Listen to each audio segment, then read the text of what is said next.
Hi all, this is coke. വിശേഷം. Director Sooraj Tom, producer Annie Sooraj, writer, music director, lyricist എല്ലാം ഒരാൾ തന്നെയാണ്. ഈ സിനിമയിലെ കഥാനായകൻ കൂടിയായിട്ടുള്ള ആനന്ദ് മധുസൂദനൻ. കുറേ പണി പുള്ളി ഇതിനകത്ത് എടുത്തിട്ടുണ്ട്. സാഗർ അയ്യപ്പൻ ആണ് director of photography. Malavika V N editor. വളരെ ലൈറ്റായിട്ടുള്ള സിമ്പിളായിട്ടുള്ള ഒരു പ്ലോട്ടാണ്. തൂറ്റാംപ്ലാക്കൽ ഷിജു അഥവാ ഷിജു ഭക്തൻ, സുജിത് ഭക്തനല്ല, ഷിജു ഭക്തൻ. ഇതാണ് കഥാനായകൻ. ആനന്ദ് മധുസൂദൻ ചെയ്തിട്ടുള്ള കഥാപാത്രം. പുള്ളി വളരെ നൈസായിട്ട് ചെയ്തിട്ടുണ്ട്. പുള്ളി ആ കഥാപാത്രമായിട്ട് ജീവിക്കുകയായിരുന്നു. കഥാനായിക ചിന്നു ചാന്ദിനി ചെയ്തിട്ടുള്ള കഥാപാത്രം സജിത, ഒരു പോലീസുകാരിയാണ്. ചിന്നു ചാന്ദിനെ അറിയാം, ഭീമൻ്റെ വഴിയിൽ ജിനു ജോസഫിനെ എടുത്തടിച്ചില്ലേ, മലർത്തി അടിച്ചില്ലേ, ആ ലേഡി. ഇതിൽ സുഭാഷ് ഭക്തൻ, ഷിജു ഭക്തൻ്റെ ബ്രദറാണ്, ചേട്ടനാണ്. ചെയ്തിരിക്കുന്നത് ബൈജു എഴുപുന്ന. പുള്ളിയും നല്ല രസമായിട്ട് ചെയ്തിട്ടുണ്ട്. ഇവരെ കണ്ടു കഴിഞ്ഞാൽ, ഈ ആനന്ദ് മധുസൂദനെയും ബൈജു എഴുപുന്നതിനെയും കണ്ടു കഴിഞ്ഞാൽ ഈ സിനിമയ്ക്കകത്ത് റിയൽ ലൈഫ് ബ്രദേഴ്സിനെ പോലെ ഉണ്ട്. കാണാനോ ഏകദേശം ഒരുപോലെ തന്നെ. ഇങ്ങനെ ഉള്ള ഒരു സിനിമ. ഇത് ആരംഭിക്കുന്നതിൻ്റെ ടൈറ്റിലൊക്കെ വളരെ നൈസായിരുന്നു.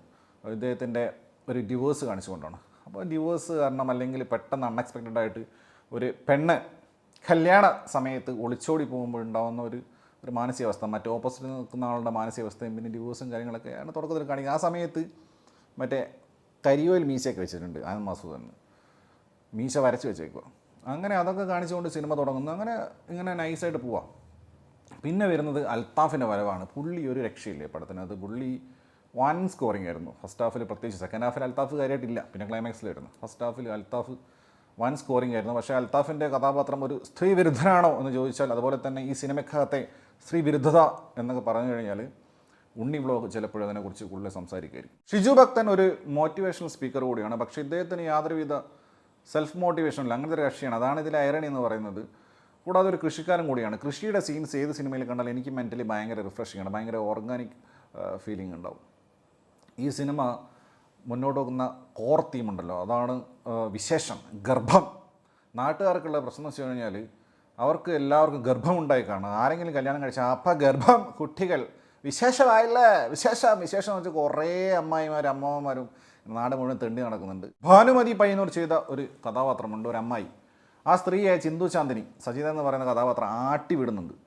Satisfaction level. ഈ സിനിമ പിന്നെ ഈ ദാമ്പത്യ ജീവിതത്തിലെ സെക്സിനെ കുറിച്ച് സംസാരിക്കുന്നുണ്ട്.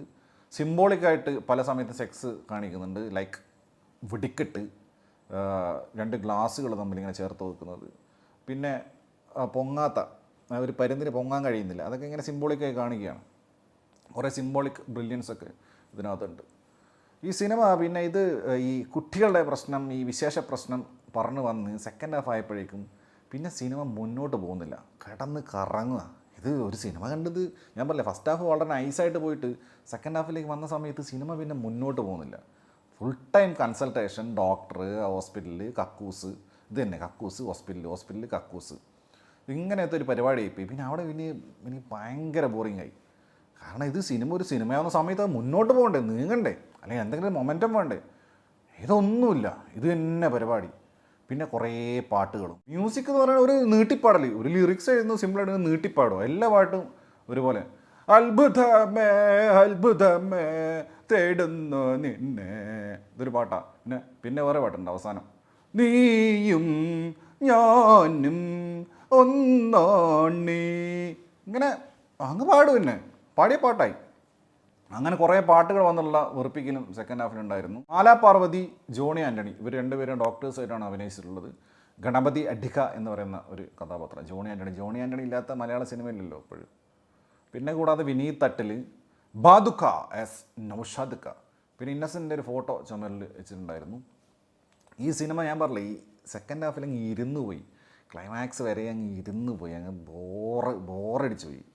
പേഴ്സണലി ഞാനിങ്ങനെ ഇരിക്കും, ഇത് എപ്പോഴും കഴിയും, ഇതെന്ത് എങ്ങനെ അവസാനിക്കുന്ന ആലോചിച്ചാൽ. അവസാനിക്കുന്ന എങ്ങനെയൊക്കെ അറിയാം, അത് പ്രഡിക്റ്റബിളാണ്. ഇതിൽ അങ്ങനെ ട്വിസ്റ്റും പരിപാടിയുള്ള സിനിമയൊന്നുമല്ലല്ലോ. പക്ഷേ അങ്ങ് ഇരുന്ന് പോയി. പിന്നെ അവസാനമാണ് പടം വീണ്ടും ഒന്ന് ഓണാവുന്ന. അൽത്താഫ് വരുന്നു, സൂരജ് പോപ്സ് നമ്മളെ കുമ്പളങ്ങിയിലെ പുള്ളി, പിന്നെ ദിലീഷ് പോത്തൻ വരുന്നു. അങ്ങനെ സിനിമയൊന്ന് അവസാനമാണ് ഒന്ന് സെറ്റായിട്ട് വന്നത്. പിന്നെ ഒരു വൻ ക്ലീഷെ, അത് ഒഴിവാക്കാൻ പറ്റാത്ത ക്ലീഷ ആയിരിക്കും. ഗർഭം ഉണ്ടായാൽ, അല്ലെങ്കിൽ ഗർഭം ധരിക്കാൻ പോകുമ്പോഴേക്കും മസാല ദോശ കഴിക്കണം. നേഴ്സായിട്ട് ആൻ സലീമും ബൈജു എഴുപനയുടെ വൈഫായിട്ട് ജിലു ജോസഫ് അഭിനയിച്ചിട്ടുണ്ട്. രണ്ടുപേരും കുഴപ്പമില്ല. ഒന്നാലോചിച്ചു കഴിഞ്ഞാൽ ദിവസവും എണീക്കുമ്പോൾ ജീവനുണ്ടല്ലോ, അതുതന്നെ ഭാഗ്യം. ആനന്ദ് മസൂദിൻ്റെ കഥാപാത്രം പറയാം, മോട്ടിവേഷനാണ്. ജിസ്ജോയൊക്കെ ഓർമ്മ വന്നുപോയി. ആസ് എ ഹോൾ വളരെ നൈസായിട്ടുള്ള, വളരെ തമാശയൊക്കെ വർക്കൗട്ടായിട്ടുള്ള, നല്ല രസിച്ച് കണ്ടിട്ടുള്ള ഫസ്റ്റ് ഹാഫും ഒരുമാതിരി ഇങ്ങനെ നിന്ന് കുത്തിക്കറങ്ങി ഇങ്ങനെ ബോറടിപ്പിച്ച് വല്ലിപ്പിച്ച സെക്കൻഡ് ഹാഫ് കംപ്ലീറ്റ് ഇല്ല, ക്ലൈമാക്സ് വരെ ഒരു സാറ്റിസ്ഫാക്ടറി ക്ലൈമാക്സും. ദിസ് ഈസ് വിശേഷം ഫോർ മീ.